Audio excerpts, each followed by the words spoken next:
আজকের এই ভিডিওতে বলবো যে সর্বশেষ যে ব্যক্তি জান্নাতে যাবে এবং তার সাথে ঠিক কি কি করা হবে এই সম্পর্কে একটি বিস্ময়কর সত্য ঘটনা যা আপনাদের খুবই ভালো লাগবে ইনশাআল্লাহ। চলুন আজকের এই ভিডিওটি শুরু করা যাক। আল্লাহর প্রিয় রাসূল সাল্লাল্লাহু আলাইহি সাল্লাম বলেন, সর্বশেষ যে ব্যক্তি জান্নাতে প্রবেশ করবে সে পুলসিরাটে একটু হাঁটবে আবার পড়ে যাবে, জাহান্নাম তাকে আঘাত করবে। এভাবে সে পুলসিরাত পুরোটা অতিক্রম করবে এবং বলবে, ওই সত্তা কত মহান, যিনি আমাকে এই বিপদ থেকে মুক্তি দিয়েছেন। অতঃপর সে বিশাল এক গাছের সামনে আসবে। সে বলবে, হে আল্লাহ, আমাকে এই গাছের কাছে নিয়ে যান যাতে আমি তার ছায়ায় আশ্রয় নিতে পারি এবং পানি পান করতে পারি। তখন মহান আল্লাহ তাআলা বলবেন, হে আদমের সন্তান, আমি তোমাকে এটা দিলে তুমি আবার অন্য কিছু চাইবে। তখন সে বলবে, হে আল্লাহ, এমন হবে না। এ কথা বলে আল্লাহর সঙ্গে সে অঙ্গীকার করবে যে এরপর সে আর কিছু চাইবে না। অতঃপর আল্লাহ তাআলা তাকে গাছের কাছে নিয়ে যাবেন। তখন সে গাছের ছায়ায় দাঁড়াবে এবং পানি পান করবে। কিন্তু কিছুক্ষণ পর সে আগের চেয়ে আরো সুন্দর একটি গাছ দেখতে পাবে। তখন সে বলবে, হে আল্লাহ, আমাকে ওই গাছের কাছে নিয়ে যান যাতে আমি এর ছায়ায় আশ্রয় নিতে পারি এবং পানি পান করতে পারি।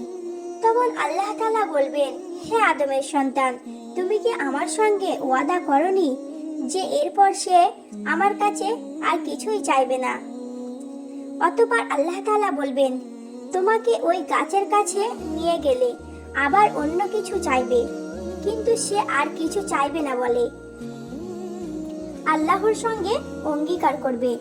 তখন আল্লাহ তাকে সেই গাছের নিকট পৌঁছে দেবেন।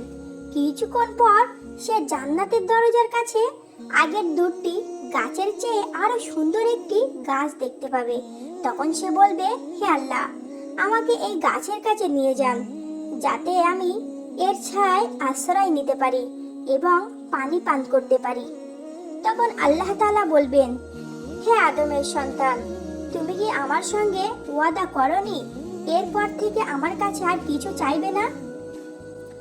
সে বলবে, হ্যাঁ হে রব, এটাই শেষ, এরপর আর কোনো কিছু চাইবো না। এই বলে আল্লাহর সঙ্গে সে অঙ্গীকার করবে। আল্লাহ তাআলা বান্দার প্রার্থনা কবুল করে তাকে গাছের কাছে পৌঁছে দেবেন। জান্নাতের দরজার কাছে আসার পর সে জান্নাতবাসীর আওয়াজ শুনতে পাবে। তখন সে বলবে, হে রব, আমাকে এখানে প্রবেশ করিয়ে দিন। তখন তাকে আল্লাহ বলবেন, যাও জান্নাতে প্রবেশ করো। সে বলবে, এখানে আমি কিভাবে থাকবো? মানুষ তো সব স্থান দখল করে আছে। তখন আল্লাহ তাআলা বলবেন, হে আদমের সন্তান, তোমাকে কি দিলে তুমি সন্তুষ্ট হবে? দুনিয়ার কোনো বাদশার মতো হলে তুমি কি সন্তুষ্ট হবে? সে বলবে, হ্যাঁ হে রব, আমি সন্তুষ্ট হব। তখন আল্লাহ বলবেন, তোমাকে এর চেয়ে বেশি, এর চেয়ে বেশি, এর চেয়ে বেশি, এর চেয়ে বেশি দিলাম। পঞ্চমবারে সে বলে উঠবে, হে রব, আমি সন্তুষ্ট। আল্লাহ তাআলা বলবেন, এগুলোর সঙ্গে তোমাকে আরো 10 গুণ বাড়িয়ে দিলাম। তোমার চোখ ও মনের সব কামনা বাসনা পূরণ করো। অন্য বর্ণনায় পাওয়া যায়, রাসূল সাল্লাল্লাহু আলাইহি সাল্লাম বলেন, আল্লাহ তাআলা বলবেন, তুমি যে পরিমাণ ইচ্ছা করছো তা এবং দুনিয়ার 10 গুণ জায়গা তোমাকে দেওয়া হলো। এ কথা শুনে সে বলবে, আপনি আমার সাথে ঠাট্টা করছেন, অথচ আপনি হলেন সর্বশক্তিমান। বর্ণনাকারী ইবনে মাসউদ রাদিয়াল্লাহু তাআলা আনহু বলেন, এ সময় আমি রাসূল সাল্লাল্লাহু আলাইহি সাল্লামকে এমন ভাবে হাসতে দেখেছি যে তার মাড়ির দাঁত পর্যন্ত প্রকাশ হয়ে পড়েছে। সুবহানাল্লাহ, সহিহ মুসলিম কিতাবুল ঈমান। এরপর আল্লাহ তাআলা বলবেন, তুমি আরো চাও, এটা চাও, ওটা চাও। আল্লাহ তাআলা সমস্ত মনের ইচ্ছা পূরণ করে দিয়ে তাকে সেই জান্নাতে প্রবেশ করার জন্য অনুমতি দেবেন।